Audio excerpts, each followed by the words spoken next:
ito na papakita lang po. So, ito po yung mga contractor po natin. Ito po Morning, sir. Nice to see you again. it starts today. Your permission, can we shift to Air Beacon on another topic? Sa dito, sana wala nang mangarang pa sa mga gagawin ng DOTR. Ayun na lang po. What do you mean by that? Hindi ko po alam. Basta sana wala nang mangarang pa. Sabihin, may writ of possession na sila. Lahat ng mga permits, even sa LGU, kompleto na po sila para sa subway. Maasa tayo na dire-diretso na talaga. Sir, off tangent, your observations, Senate hearing, in Senate and House. Wala na naman po akong additional comments, sir. Yun na yun. We'll let the senators do their job. That's your basic post, can you get a soundbite? So, for example, you said, maybe towards the latter part of your face, maybe parang white elephant doon na hindi naman nila magagawa yan without the help of the sectors. Can you elaborate on that? Well, yes, I think I've already said what I have to say. Tuloy-tuloy lang kung ano naman yung maitutulong namin as local government. Of course, we're doing our own parallel investigations. Ang importante dito, managot ang kailangan managot. Whether they're government officials, contractors, suppliers, politicians, or career officials, importante may managot. Hindi pwedeng pagkatapos ng ilang buwan, tatahimik na lang ang issue, tapos magkakalimutan na tayo. Hindi pwede. Huwag tayong pumayag bilang mga mamamayang Pilipino, bilang government official, bilang ordinaryong mamamayan, bilang media. Huwag tayong pumayag na magkalimutan tayo after 2 months, after 2 years for that matter. Kailangan manatiling buhay yung issue. Kailangan makasuhan yung mga dapat kasuhan. So on our end, we're doing our part. We're doing parallel investigations. We're assisting even national government agencies kung anong kailangan sa amin. Kahapon may isang national government agency na humingi ng mga dokumento sa LGU. So binigay namin kaagad on the same day. So let's all do our part to make sure that the people who are guilty are held accountable. Mayor, should you Parallel investigation into what agency, what documents? Yes, yung mga basic muna. Diba, yung mga business permits muna.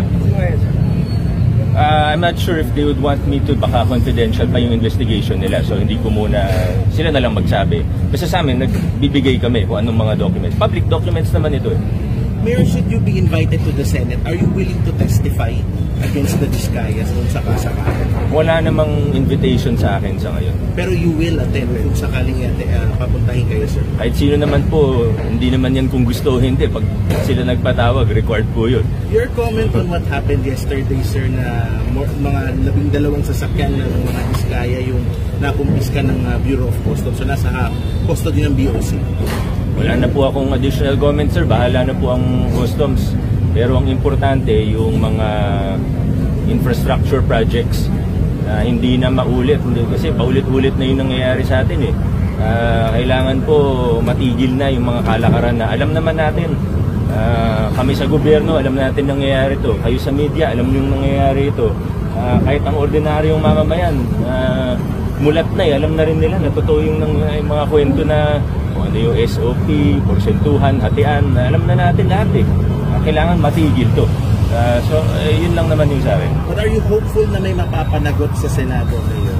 Or Senate House, whatever investigation, independent probe, are you hopeful that someone, heads will roll? Well, the good thing about the inquiries in aid of legislation, be it Blue Ribbon Committee of the Senate or TRICOM or any other committee, at least the spotlight is on them. The spotlight are on these contractors, DPWH if needed. But really what's important is that cases are filed, whether with the Ombudsman or with the appropriate courts. So yun talaga yung pinaka-importante dito. So maganda naman yung nangyayari ngayon, at least na pag-uusapan, nakikita, course, Senate and the House, they have their powers. Pwede sila magsabina ng tao, ng documents. So magandang simula yun. Pero sa dulo, importante dito, and what we're trying to help with is that the appropriate cases be filed. Sorry, records of what projects? Records right now, not yet of specific projects, but of these contractors and for instance, their business permits. Tinitingnan ng National Government Agency kung saan ka talaga kasi may iba-iba mukhang mga fraudulent documents, may fraud sa mga kontrata. So, yun po muna, nag-case build up tayo. Tapos may ilan na rin naman na proyekto, nag-submit na rin po ako sa DPWH ng sulat mula sa akin, mula sa lokal na pamahalaan para sa isang Freedom of Information or FOI request for documents pertaining to flood control projects within our jurisdiction. Yung nasa sumbong sa Pangulo page, di ko matandaan exactly kung ilan. Kasi yung iba, hindi namin, alam niyo naman yung sinasabi na rin. Ano ba? FOI sa DPWH. Ilan yan? I-double check ko, baka mali yung number na masabi ko, pero few dozen.